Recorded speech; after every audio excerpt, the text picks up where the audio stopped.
Então vamos lá, pessoal. Na aula anterior nós vimos um pouco dos carboidratos, dos sacarídeos, né? Que são as substâncias que podemos resumir assim, ligadas extremamente à geração de energia, né? O consumo, o metabolismo dos sacarídeos da glicose, ela gera energia. E nessa aula agora nós vamos conhecer um pouco desse metabolismo, tá bom? O que acontece com a molécula de glicose no interior da célula e qual é a energia que vai ser gerada. Então, basicamente vai ser, esse é um resumo, né, da nossa próxima aula, da nossa aula que vamos começar agora. Então, antes de nós entendermos o interior da célula, vamos conhecer, relembrar o que é a fotossíntese. Nessa animação aí, ela é um resuminho, né? Para ocorrer a fotossíntese, eu preciso da energia solar, eu preciso de uma planta, né? O que vai acontecer? Essa planta vai absorver a luz solar, a energia solar, vai absorver o gás carbônico e a água. E o resultado desse processo vai ser o gás oxigênio que volta, né, que vai ser respirado e vai se transformar em glicose, né, sacarídeos que ficam armazenados ali na planta. Aí um animal se alimenta dessa planta e absorve, né, esse sacarídeo, essa glicose. Então nós vamos entender agora o que vai acontecer a partir da absorção dos sacarídeos, da glicose, né, no corpo, né, no ser vivo, lá no interior da célula. E a importância disso, porque é daí que vai gerar energia, né, para que o nosso organismo, o organismo vivo funcione, tá bom? E daí nós vamos entender um pouquinho aqui a fotossíntese, né? Como é que ocorre a fotossíntese? Então a fotossíntese ela tem duas fases, que é uma fase clara e uma fase escura. Na fase clara eu tenho a absorção da energia solar. Isso lembra que eu estou nos cloroplastos, tá? Nessa absorção solar, além da absorção solar, eu tenho a entrada de água, né? E eu tenho a entrada do gás carbônico. Então, na fase clara, eu tenho a entrada de água e saída do oxigênio, né? E na fase escura, eu tenho a entrada do gás carbônico, né, no interior do cloroplasto, eu tenho a entrada do gás carbônico e o final disso aí é o quê? É a energia que vai ser armazenada na célula vegetal, na planta que ela vai utilizar, e eu tenho a produção de glicose que vai ser armazenada pela planta. Então, quando eu me alimento da planta, eu vou estar consumindo o sacarídeo, né, não da folha, né, mas frutas, legumes, então eu estou consumindo sacarídeos, glicose, sacarose, né, frutose, enfim. Então eu estou consumindo moléculas de sacarídeos que vão ser metabolizadas no interior da célula animal. Mas lembrando que tudo isso vem a partir do processo de fotossíntese que ocorre dentro dos cloroplastos, gerando energia e glicose, né, dentro da planta. Então, olha só, o que acontece? Eu tenho substâncias químicas, né? Vamos entender esse processo do metabolismo. Eu tenho substâncias químicas que vão sofrer um processo de catabolismo, que é uma quebra. Então, por exemplo, eu me alimentei, de carne, o bolo alimentar não vai para o interior da célula do jeito que a gente, né, vê ali, na mastigação forma aquele bolo alimentar. As proteínas, os carboidratos vão ser quebrados, metabolizados, né, em moléculas mais simples, gerando energia. E essas moléculas mais simples no interior da célula, ou animal ou vegetal, elas vão ser sintetizadas, ou seja, elas vão se juntar, né, substâncias vão ser formadas do tipo, se for carboidratos, vão formar polímeros. Vai formar ou glicogênio, ou amido, ou a celulose. Se for aminoácidos, aqueles aminoácidos vão reagir numa ligação peptídica e vão formar as proteínas. Então, veja, eu me alimento de proteína, elas são catabolizadas em aminoácidos que vão ser anabolizadas ou sintetizadas em proteínas que vão ser utilizadas em alguma parte do corpo mediante a necessidade do corpo daquele momento. Então, esse é o processo de metabolismo geral, que tanto pode ocorrer na célula animal quanto na célula vegetal. Então, esse processo de metabolismo, ele começa pela quebra, depois a síntese, né? A quebra, que é o catabolismo, e depois o anabolismo. O que é energia, né? Representada pela molécula de ATP. Então, todo o processo de geração de energia, ou seja, de quebra das moléculas, toda vez que quebra a molécula, né, essa molécula vai ser catabolizada, vai ser transformada naquilo que o organismo necessita, vai gerar energia, e essa energia nós chamamos de ATP, ou adenosina trifosfato. Então, essa molécula de ATP, essa molécula de energia, ela vai ser armazenada e, à medida que nós vamos precisar, o meu organismo, ela utiliza essa molécula de ATP, ela quebra essa molécula de ATP, que vai liberar energia e o meu organismo vai utilizar. Então, todo o processo metabólico agora da fotossíntese, respiração, gera ATPs, ou seja, gera moléculas que armazenam energia, que o meu organismo armazene quando eu necessito, eu vou quebrar essa molécula, gerando energia, como se nós fôssemos, né, realmente um motor, e essa molécula ela vai produzir a energia necessária para esse motor funcionar. É interessante olhar, né, na fórmula da adenosina trifosfato, a molécula de ATP, que eu tenho, né? Eu tenho uma adenina, a gente vai ver nos ácidos nucleicos, né, adenina, guanina, citosina, mas no ATP eu tenho adenina, eu tenho uma molécula de ribose, né, que é a mesma do RNA, e eu tenho um grupo fosfato, né, eu tenho o fósforo, é um íon, né, a gente viu lá no início que o fósforo é um íon importantíssimo, tanto para a constituição das bases, dos ácidos nucleicos, né, das bases nitrogenadas, quanto agora na formação de moléculas de energia. Vai gravando aí, hein? E quanto esse metabolismo, geração de energia, né, que a gente vai trilhar, né, a partir de agora, eu posso classificar os meus organismos como aeróbios, né, que são aqueles que recebem elétrons ou hidrogênio, né, precisam do oxigênio para fazer essa reação no organismo, então são os aeróbios. Então, necessito do oxigênio para trilhar esse processo metabólico de produção de energia. Os anaeróbios, né, que são substâncias, né, ou seres vivos que precisam de substâncias como nitratos e sulfatos dentro do processo de produção de energia, não necessariamente o oxigênio. Então, anaeróbios, eles não necessitam do oxigênio na geração, né, de energia no processo metabólico. Também é interessante definir, né, o que é um exercício aeróbio, né, que é aquele exercício que usa a respiração aeróbia, e o exercício anaeróbio, que é aquele que não necessita da geração do oxigênio, né? Não precisa da respiração para produzir energia. Aí o processo fundamental, né? O processo que vai ocorrer é a fermentação, e aí eu tenho a produção do ácido lático. Então, quando você não aquece, um exemplo, né?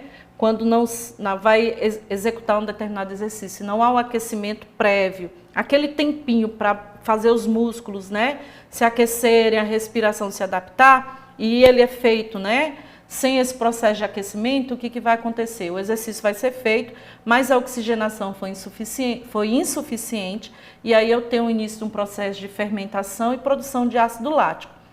E o entendimento do corpo na produção de ácido lático muitas vezes gera a cãibra, né? Ou seja, não tenho energia, não tenho oxigenação suficiente, o que é produzido vai ser o ácido lático, que uma das consequências é um enrijecimento dos músculos, né? Que é a cãibra. Eu estou resumindo, né, o processo, que todos nós já passamos por isso em algum momento. E vamos para a respiração aeróbia. Veja, nós definimos o que era sacarídeos, né? Eles são produzidos a partir da fotossíntese.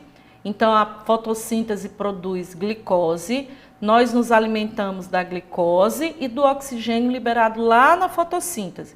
Pois bem, agora eu vou respirar o oxigênio, ou seja, eu vou inspirar o oxigênio e vou me alimentar. O que vai acontecer com esses dois elementos dentro do metabolismo celular? Lembrando que o meu objetivo é a produção de energia.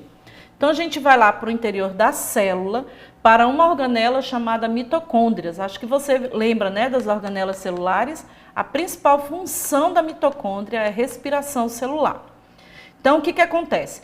A glicose, antes de entrar nas mitocôndrias, ela é metabolizada e ela vai ser quebrada em duas moléculas, né? Essas moléculas vão entrar, para dentro, né? Estou sendo redundante, né? Mas elas vão entrar nas mitocôndrias e a partir dessas moléculas eu vou ter todo um processo que é o ciclo, é a respiração celular dividido, né?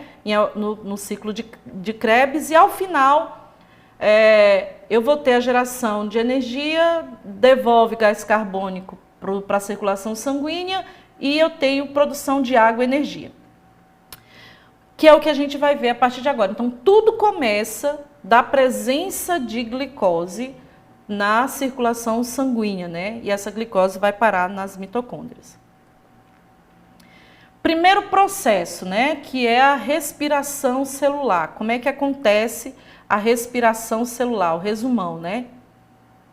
Ela é dividida em 3 etapas. Então, a glicólise, que é a quebra. Lembra que eu falei agora há pouco da quebra da molécula de glicose? Então, antes dela entrar para as mitocôndrias, ela é quebrada, né, em 2 moléculas. Depois, ciclo de Krebs, né, que vai ocorrer dentro das mitocôndrias, especificamente na matriz mitocondrial, né? E, por fim, a cadeia respiratória, né? A maior parte da energia produzida vai ser dentro da cadeia respiratória. Então, a maior quantidade de energia que vai ser gerada vai ser na última etapa da respiração celular, que é na cadeia respiratória. E aí, lembrando, né? Você entra oxigênio e glicose, né? Eu inspirei oxigênio e glicose, as duas substâncias.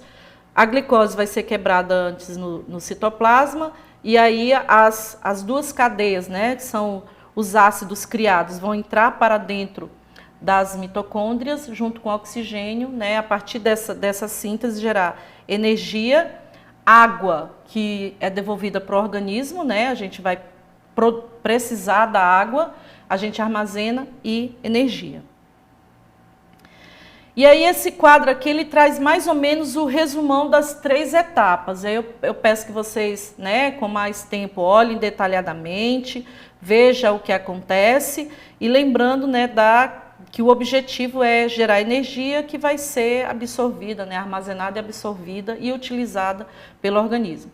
Então a glicólise ela vai ser quebrada em 2 moléculas de ácido pirúvico, né? Esse ácido pirúvico, ele vai ser, lembrando que essa molécula de C3, ela vai ser metabolizada e até o final ela vai gerar gás carbônico. Então lembra, eu tenho C6, vira 2 moléculas de 3 carbonos e ao final eu vou ter o CO2 sendo produzido e jogado novamente na circulação sanguínea para ser devolvido. E água, né? Que a água a gente armazena. Então, quebrou a molécula de glicose na glicólise, eu venho para a cadeia respiratória já dentro das mitocôndrias, especificamente dentro das cristas, né? Aí o que vai acontecer? O metabolismo, né, desses ácidos, dessas 2 moléculas de ácido pirúvico, né, elas vão ser sintetizadas ali, produzindo, né, liberando elétrons, né? E aí eu vou ter a produção começa a surgir a água dentro dessas cristas mitocondriais. Daí, essas substâncias, né, elas vão para dentro da matriz, que começa, né, aí o ciclo de Krebs. Nesse ciclo de Krebs, essas moléculas, né, vão ser metabolizadas. E aí vamos ter a maior parte da energia produzida, que é através das moléculas de adenosina trifosfato, né, que são os ATPs. E a partir daqui eu já vou ter o surgimento do gás carbônico. Então eu tenho água sendo formada na cadeia respiratória e no ciclo de Krebs a maior parte da energia e as moléculas de CO2. Então, aquela glicose que entrou e aquele oxigênio, no final, vão se transformar em água, que vai ser armazenada pelo organismo, gás carbônico, que vai ser liberado, né, vai ser devolvido para a circulação sanguínea e liberado através da expiração, e energia, né, as moléculas de ATP vão ser armazenadas e nós vamos utilizar. Então, não tem como fazer respiração celular só com alimento ou só com a respiração, né? São os dois processos juntos dentro desse metabolismo na geração de energia, água e gás carbônico.